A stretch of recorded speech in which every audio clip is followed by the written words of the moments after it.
ഇരിക്ക്. ശരണ്യ, എന്താടി ഈ വഴിയൊക്കെ? നിന്നെ ഒന്ന് കാണാൻ വേണ്ടി വന്നതാ. എന്നിട്ട് നീ ഒന്ന് വിളിച്ചു പോലും പറഞ്ഞില്ലല്ലോ. അമ്മേ, എന്റെ കൂടെ പഠിക്കുന്ന ശരണ്യ. പറഞ്ഞു എന്നോട്. നീ വാ അമ്മേ, കോഫി എടുക്കട്ടെ. ശരി ആന്റി. വാ.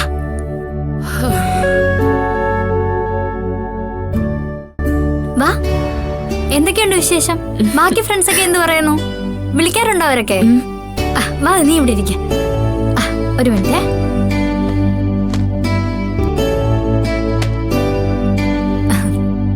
നിന്റെ അപ്രതീക്ഷിത വിസിറ്റ് മനസ്സിലായില്ല. എന്തെങ്കിലും ഇല്ലാതെ ഞാൻ വരില്ലല്ലോ. വീടെങ്ങനെ മനസ്സിലായി? നീ പറഞ്ഞൊരു ചെറിയ ഓർമ്മയുണ്ടായിരുന്നു. എന്താടി വിശേഷങ്ങള്? ജയേഷുമായിട്ടുള്ള നിന്റെ വിവാഹം തീരുമാനിച്ചെന്നറിഞ്ഞു. അതെ. ആരാ? ജയേഷാണോ പറഞ്ഞത്? അല്ല, ജയേഷിന് ഇപ്പൊ കണ്ടു കിട്ടാറേ ഇല്ല.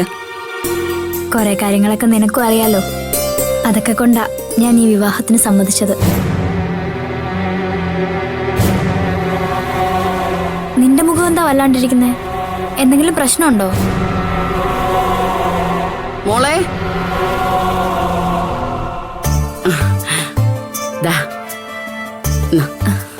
Thanks anti. വീട്ടിലാരൊക്കെ ഉണ്ട്? അച്ഛൻ, അമ്മ, ഒരനുജൻ. സംസാരിച്ചിരിക്കേ.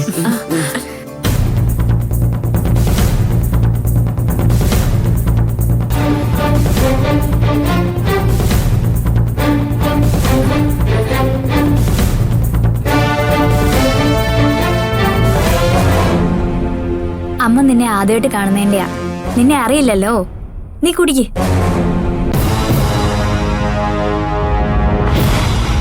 ഭാനു, നീ ഒന്ന് പുറത്തേക്ക് വരുവോ? എന്താടി? നീ ഒന്ന് വാ, എനിക്ക് നിന്നോടൊരല്പം സംസാരിക്കാനുണ്ട്. നീ പറഞ്ഞോ, ഇവിടെ ആരും വരത്തില്ല. അത് വേണ്ട, നീ ഒന്ന് വാ, കുറച്ച് പേഴ്സണലാ. വാ.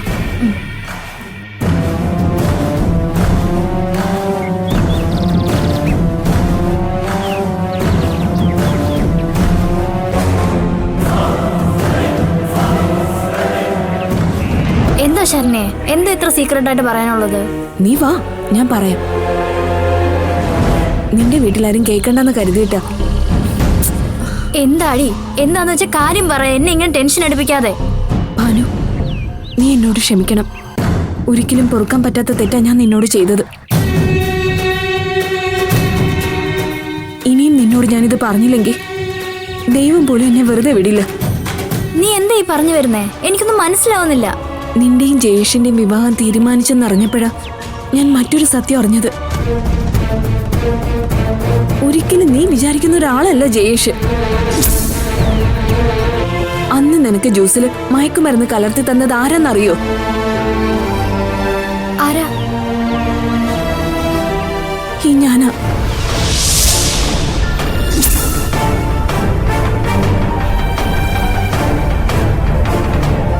നിനക്ക് വിശ്വാസം വരുന്നില്ല അല്ലേ? പക്ഷെ അതാണ് സത്യം. ശരണ്യ, നീ എന്തൊക്കെയാ പറയുന്നത്? നീ എന്തിനാ മയക്കുമരുന്ന് കലർത്തി ജ്യൂസ് തന്നത്? ഞാൻ തന്നതല്ല, എന്നെ ഭീഷണിപ്പെടുത്തി എന്നെ കൊണ്ട് ചെയ്യിച്ചതാ. ആര്? ജയേഷൻ. ഭാനു, നിന്നെ അവൻ ട്രാപ്പിലാക്കാൻ വേണ്ടിയാ ഇങ്ങനെയൊക്കെ ചെയ്തത്. ഭാഗ്യത്തിനാണ് നിന്നോടവൻ അപമര്യാദയായി പെരുമാറാഞ്ഞത്. ശരണ്യ, നീ ഞങ്ങളുടെ വിവാഹം തീരുമാനിച്ചതുകൊണ്ട് മനഃപൂർവ്വം പറയുന്നതല്ലേ? ഒരിക്കലും അല്ല ഭാനു. നിന്നെ കഴിവെങ്കിൽ അവനിൽ നിന്ന് രക്ഷിക്കാൻ വേണ്ടിയാ ഞാനിപ്പോ വന്നത്. അവൻ കാരണം എത്ര പെൺകുട്ടികളാണെന്നറിയോ കണ്ണീര് കുടിച്ചിട്ടുള്ളത്. അപ്പൊ നീ ഇത് എത്രയും നാളും എന്നോട് പറയാതിരുന്നതിന്റെ കാരണം എന്താ? പറയാം.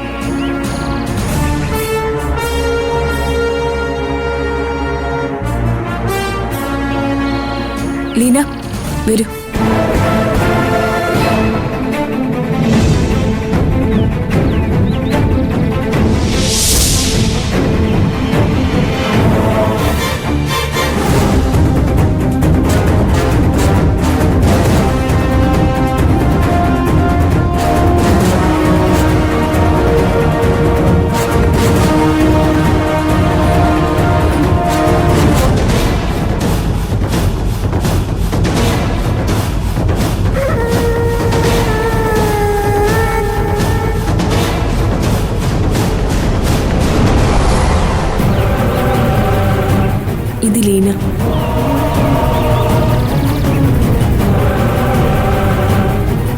ഭാനുവിന് മുമ്പ് ജയേഷ് വിവാഹ വാഗ്ദാനം ചെയ്ത പെൺകുട്ടിയാ ഇത്.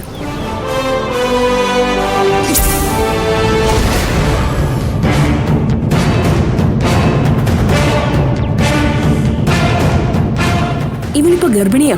ജയേഷിന്റെ കുഞ്ഞ് ഇവളുടെ വയറ്റിലുള്ളത്.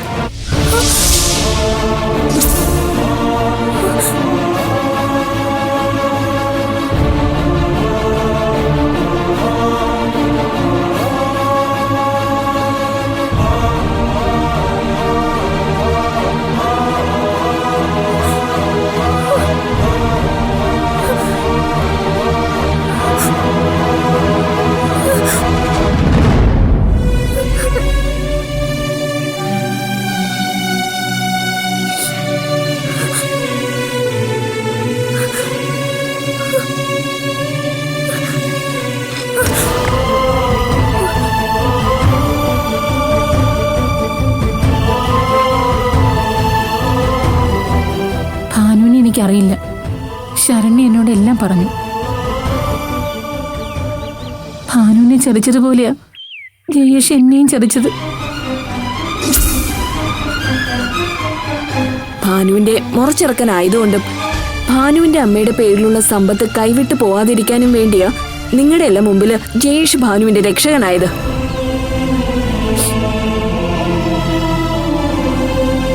ഭാനു ലീനെ പോലെ ഒരു സാധുവായിരുന്നെങ്കിൽ ലീനയ്ക്ക് പറ്റിയതുപോലുള്ള ഒരു ചതി ഭാനുവിനും പറ്റുമായിരുന്നു. ഭാനുവിന്റെ വീട്ടുകാരുടെ മുമ്പിൽ നല്ലവനാവുകയായിരുന്നു അവന്റെ ലക്ഷ്യം. ഭാനു, ഇനിയും കൈവിട്ട് പോയിട്ടില്ല. നീ നന്നായിട്ട് ആലോചിക്കുക.